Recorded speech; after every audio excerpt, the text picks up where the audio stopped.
राज्यातील शेतकऱ्यांसाठी आजच्या ठळक बातम्या व शेतकऱ्यांसाठी दिलासादायक बातमी आलेली आहे। आता नमो शेतकरी व कर्जमाफी योजनेबाबत सर्वात मोठे अपडेट देखील आलेले आहेत। सर्व बातम्या आपण पाहणार आहोत। त्यापूर्वी चॅनलवर नवीन असाल तर चॅनल सबस्क्राइब करा, नोटिफिकेशन बेलला ऑल वरती टाका। खूप सारे जण व्हिडिओ पाहतात परंतु सबस्क्राइब न केल्यामुळे रोजची रोज अपडेट पाहायला मिळत नाहीये। तर शेतकरी मित्रांनो, चला पाहूयात आजच्या ठळक बातम्या। कापूस सोयाबीन उत्पादकांना सरकारची 4194 कोटींची मदत, प्रति हेक्टर 5000 रुपयांची 2 हेक्टरच्या मर्यादेमध्ये मिळणार मदत। एकंदरीत जर पाहायला गेलं तर राज्यातील कापूस व सोयाबीन उत्पादकांना 2 हेक्टरच्या मर्यादेमध्ये प्रति हेक्टरी 5000 रुपयांचे अर्थसहाय्य देण्याचा अर्थसंकल्पातील घोषणेचा शासन निर्णय राज्य सरकारने सोमवारी जारी केलेला आहे। यानुसार राज्यातील कापूस सोयाबीन उत्पादकांना खरीप हंगाम 2023 साठी 4194 कोटींचे अर्थसहाय्य केले जाणार आहे। त्यामुळे कापूस व सोयाबीन उत्पादक शेतकऱ्यांना दिलासा मिळणार आहे। सातारा जिल्ह्याला 115 कोटींची पीक विमा भरपाई, 2,27,000 शेतकऱ्यांना लाभ। एकंदरीत जर पाहायला गेलं तर प्रधानमंत्री पीक विमा योजनेअंतर्गत जिल्ह्याच्या इतिहासामध्ये सर्वाधिक नुकसान भरपाई विमा रक्कम यावर्षी मिळाली आहे। यामध्ये सातारा जिल्ह्यातील 2,27,000 शेतकऱ्यांना तब्बल 115 कोटी रुपये भरपाई मिळाली आहे। गेल्या 5 वर्षांमध्ये प्रथम इतक्या मोठ्या प्रमाणामध्ये पीक विम्याची भरपाई शेतकऱ्यांना मिळाली असून पीक विम्याची रक्कम शेतकऱ्यांच्या बँक खात्यावरती जमा होण्यास सुरुवात झालेली आहे। व शेतकरी मित्रांनो, तुमच्या जिल्ह्यासंदर्भातील देखील पीक विम्याचे अपडेट आपण पुढे पाहणार आहोत। 74 लाख शेतकऱ्यांनी काढला पीक विमा, प्रधानमंत्री पीक विमा योजनेसाठी अर्ज संख्येत दुपटीपेक्षा अधिक वाढ। सध्या जर पाहायला गेलं तर शेतकऱ्यांच्या पिकांचे कवच म्हणून ओळखल्या जाणाऱ्या प्रधानमंत्री पीक विमा योजनेअंतर्गत आतापर्यंत मराठवाड्यातील 8 जिल्ह्यांतर्गत 1 रुपया भरून 74,44,892 शेतकऱ्यांनी खरीप हंगामातील आपली पिके नैसर्गिक संकटापासून सुरक्षित केली असल्याचे पाहायला मिळाले।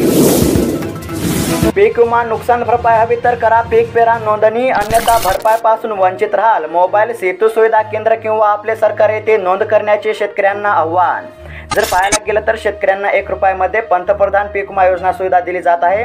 मागील वर्षी पीक विमा भरलेल्या अनेक शेतकऱ्यांना विमा परतावा मिळाला नसल्याने शेतकरी नाराज झाले होते। मात्र शेतकऱ्यांना पीक विमा भरताना नियमांचे पालन करणे बंधनकारक आहे। पीक विमा भरण्यापूर्वी शेतकऱ्यांना खरीप किंवा रब्बी हंगामातील पीक पेऱ्याची शासन दप्तरी नोंद करणे गरजेचे आहे। त्यामुळे शेतकऱ्यांना ई-पीक पाहणी करण्याचे आवाहन करण्यात आलेले आहे, जेणेकरून आगामी काळामध्ये शेतकऱ्यांना पीक विम्याचा व नुकसान भरपाईचा लाभ मिळेल। शरद पवार 4 वेळा मुख्यमंत्री झाले पण त्यांनी मराठा समाजाची मातीच केली, सदाभाऊ खोत। जर पाहायला गेलं तर मराठा समाजाला न्याय देण्याचे काम उपमुख्यमंत्री देवेंद्र फडणवीस यांनीच केले आहे। महाराष्ट्रामध्ये मराठा समाजाचे अनेक मुख्यमंत्री झाले पण त्यांनी मराठा समाजाला न्याय दिला नसल्याचे रयत क्रांती संघटनेचे प्रमुख आमदार सदाभाऊ खोत म्हणाले आहे। योजनांच्या अंमलबजावणीत गैरप्रकार खपवून घेणार नाही, मुख्यमंत्री शिंदे। जर पाहायला गेलं तर शासन गोरगरीब सर्वसामान्यांना लाभ मिळावा यासाठी योजना राबवत असते। अशा घटकांकडून पैसे काढणे हे योग्य नाही। त्यामुळे योजनांच्या अंमलबजावणीमध्ये गैरप्रकार झाल्यास तो खपवून घेतला जाणार नाही, असा कठोर इशारा मुख्यमंत्री एकनाथ शिंदे यांनी दिला आहे। 52 लाख बहिणींना मिळणार सिलेंडरचे अनुदान, मुख्यमंत्री अन्नपूर्णा योजनेचा आदेश जारी। एकंदरीत जर पाहायला गेलं तर राज्य सरकारने नुकत्याच झालेल्या अर्थसंकल्पीय अधिवेशनामध्ये जाहीर केलेली मुख्यमंत्री अन्नपूर्णा योजना केंद्र सरकारच्या उज्ज्वला योजनेच्या सवलतीसोबतच जोडून आपले घोडं दामटविण्याचा प्रयत्न केला आहे। बाजारभावात 830 रुपयांनी विकल्या जाणाऱ्या गॅस सिलेंडरसाठी केंद्र सरकारकडून प्रधानमंत्री उज्ज्वला योजनेअंतर्गत 300 रुपयांची सवलत दिली जाते।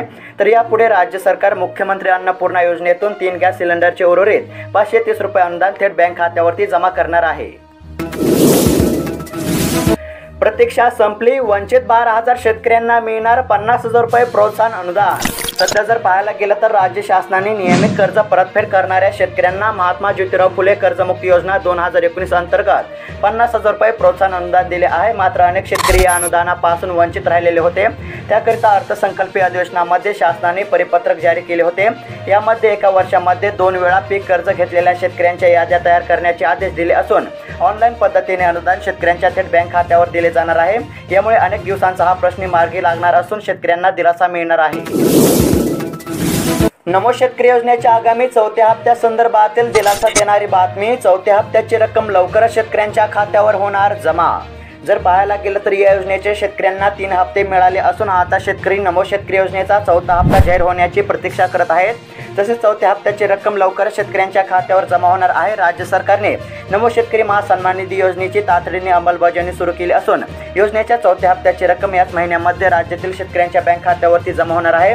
आलेल्या माहितीनुसार 15 ऑगस्टला लाडकी बहीण योजनेचा पहिला हप्ता महिलांच्या बँक खात्यावरती जमा करण्यात येणार आहे व त्याच हप्त्याबरोबर नमो शेतकरी योजनेअंतर्गत पात्र असलेल्या शेतकऱ्यांना देखील नमो शेतकरी योजनेचा आगामी 4था हप्ता वितरित करण्यात येणार आहे। शेअर मार्केट संदर्भातील बातमी। सेन्सेक्स निफ्टीची ग्रीन झोन मध्ये सुरुवात, गुंतवणूकदारांनी कमावले 1.39 कोटी रुपये। जर पाहायला गेलं तर बहुतांश बाजारातून सकारात्मक संकेत मिळत असताना देशांतर्गत बाजारात ही थोडी तेजी दिसत आहे। देशांतर्गत शेअर बाजार निर्देशांक सेन्सेक्स आणि निफ्टी बुधवारी तेजीसह उघडले असल्याचे पाहायला मिळाले। तर शेतकरी मित्रांनो, अशाच महत्त्वपूर्ण बातम्या दररोज जाणून घेण्यासाठी आताच खाली दिलेल्या पांढऱ्या कलरच्या सबस्क्राईब बटनला क्लिक करून या चॅनलला नक्की सबस्क्राईब करा, जेणेकरून तुम्हाला दररोज अशाच महत्त्वपूर्ण बातम्या या चॅनलवरती पाहायला मिळतील। धन्यवाद।